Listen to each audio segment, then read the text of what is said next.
Hoje nós vamos falar sobre o incrível O Som e a Fúria, do William Faulkner.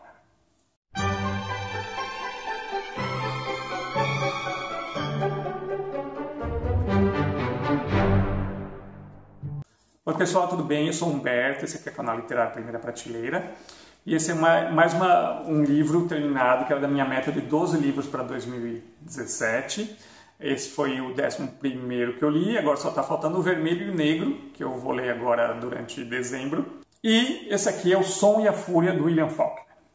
Um livro maravilhoso, uma verdadeira aula de escrita. Tá?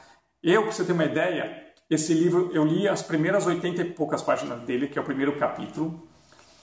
O livro, ele é narrado, esse primeiro capítulo é narrado em primeira pessoa, por um homem que você vê que é um cara de 33 anos e que é deficiente mental. Ele é o que se chama, aqui eles chamam até de idiota, né? É o retardado mental. Em alguns momentos eu fiquei achando que ele poderia ser ter algum tipo de autismo. Então esse primeiro capítulo já é uma aula, porque assim, ele é narrado por essa pessoa, então do ponto de vista dela você vai vendo como ela constrói, como ele vai percebendo os fatos. Então ele na verdade ele narra pouco e muito é sobre o que ele está ouvindo, então são diálogos dos outros personagens que esse personagem está ouvindo, e a gente vai vendo assim, ele percebendo as pessoas, por exemplo, através do espelho. Ele fala, a Cade, né, que é a minha irmã, a Cade, ela entrou no espelho, ela saiu do espelho. Então você está vendo que ele está analisando aquilo pelo que ele está vendo através do espelho. E ele gosta muito de olhar o fogo. Então é tudo meio indireto a narrativa. Aí eu terminei, você vai percebendo aos poucos o problema dele e tudo. Aí eu terminei o capítulo e falei, não, espera aí. Não entendi, deixa eu voltar que eu perdi muita coisa. E reli o primeiro capítulo inteiro, fui anotando personagem por personagem que aparecia, o que cada um era. Que para piorar tem personagem que tem o mesmo nome, então você tem 2 Jason e você tem um que se chama Quentin e uma que se chama Quentin. Então é o mesmo nome e um é homem e outra é mulher. Então essas coisas é bom para quem vai ler no começo, presta muita atenção, vai anotando para tentar ir entendendo a história. E aí vem o segundo capítulo, que também é narrado em primeira pessoa, mas por outro personagem. Né? Então a gente tem esse segundo capítulo narrado pelo Quentin, que é irmão do Benji, que é quem narra o primeiro. E aí então nós vamos ver a história por um outro ponto de vista, alguns fatos ali que se repetem e fatos novos que vêm a aparecer. E aí você também já tem um desfecho, você termina o capítulo falando, caramba, o que aconteceu? Aí vem o terceiro capítulo, terceira parte, narrado novamente em primeira pessoa, por um terceiro personagem, pelo Jason, irmão dos outros 2.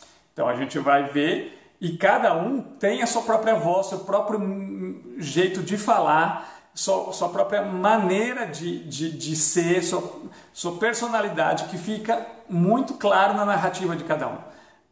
É uma aula, é demais. Tá? Aí você tem uma quarta parte, que vai ser narrada, que é a parte final, narrada em terceira pessoa, onde você vai ter de novo alguns fatos novos sendo narrados e você vai elucidando ali coisas que ficaram para trás, né? Então porque é contado uma história superficial, mas você tem um segundo nível ali de história, uma história oculta por trás e que você vai percebendo aos poucos. A única coisa, assim, e aí eu sempre fiquei pensando, é difícil, eu sempre acho que para o livro ser um dos preferidos da vida, a gente tem que dar um tempo, tem que assimilar e ver o quanto esse livro vai refletir na gente. Mas esse livro, enquanto eu fui lendo, eu falei, esse livro vai entrar para os meus preferidos da vida. Coisa faz tempo que não acontecia um livro entrar para os meus preferidos da vida. Eu só não gostei muito do final original ali do livro, porque ele termina meio assim, que um monte de coisa você fica sem saber o que aconteceu com cada personagem, e ele acaba como parece que acabou sem acabar, sabe? E aí, tanto que aí depois você tem um epílogo aqui, um apêndice, que foi escrito pelo próprio William Faulkner, em 1900, o livro é de 1928, tá? E aí em 1945 ele escreveu esse epílogo que passou a ser a fazer parte das edições daí para frente do livro.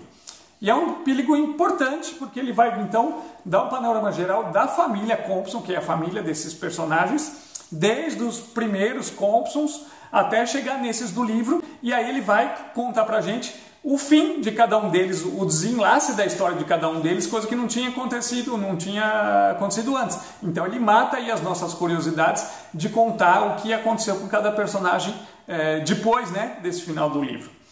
Mas assim, é um livro assim, que eu recomendo muito. Não é um livro fácil, tá? É um livro difícil, mas é uma verdadeira aula de literatura, uma aula de escrita, sabe? É livro narrado por cada capítulo por um personagem em primeira pessoa, você tem depois a narrativa em terceira pessoa, esse negócio da história superficial e a história oculta, a história profunda, de como você não vai contando, só vai fazendo com que a pessoa perceba o que está acontecendo, sem você ter que dizer claramente. Então, e eu tenho certeza que é um livro que você pode ler, reler, e cada releitura vai trazer informações novas. Eu acho que com certeza coisas passaram batidas por mim, e quero ver, até procurar textos sobre o livro, textos de apoio, gente que já falou sobre isso, para elucidar mais coisas e ver mais coisas aí que eu tenha perdido na minha leitura. Mas então fica a recomendação para vocês, O Som e a Fúria, do Faulkner. Eu acho que é um dos grandes da literatura mundial, tá? Então vamos conversar nos comentários. Quem já leu, quem não leu, estou disposto aí, gosto de conversar com vocês, tá bom? Um abraço, tchau, tchau.